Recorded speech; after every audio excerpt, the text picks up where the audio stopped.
জাহান্নামের অতল গহ্বরে আগুনের ছোঁয়া লাগে এক ধরনের গাছ হয়, কাঁটাযুক্ত দুর্গন্ধযুক্ত একটা গাছ, এটার নাম জাক্কুম। জেনে রাখবেন কি নাম? জাক্কুম। বিশ্বনবী বললেন তিরমিজির বর্ণনায়, জাক্কুমের একটা টুকরা যদি আল্লাহ দুনিয়াতে ফেলে, পুরো দুনিয়াটা দুর্গন্ধে সয়লাব হয়ে যাবে। পুরো দুনিয়ার মানুষগুলো জাক্কুমের গন্ধে ওই জায়গায় শেষ, পুরো দুনিয়াটা নষ্ট হয়ে যাবে। ওই কাঁটাযুক্ত জাক্কুম তাদেরকে দেয়া হবে, ক্ষুধার চোটে জাক্কুমই খাইতে শুরু করবে। আহা, খেতেও পারবে না, গিলতেও পারবে না, এবার কয় পানি দাও। জাহান্নামীদের জন্য 4 ধরনের ঝর্ণা আছে।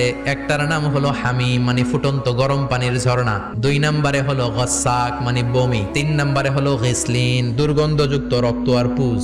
4 নম্বরে হচ্ছে মোহল, পোড়া তেল। খা, দাউ দাউ করে এগুলো থেকে আগুন জ্বলবে, তৃষ্ণার চোটে এগুলোই খেতে চাইবে।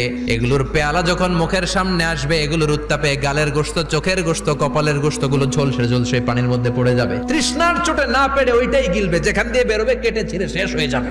দিস ইজ জাহান্নাম। আমরা এই জাহান্নাম থেকে পানাহ চাই, চিল্লায় বলেন ঠিক কিনা?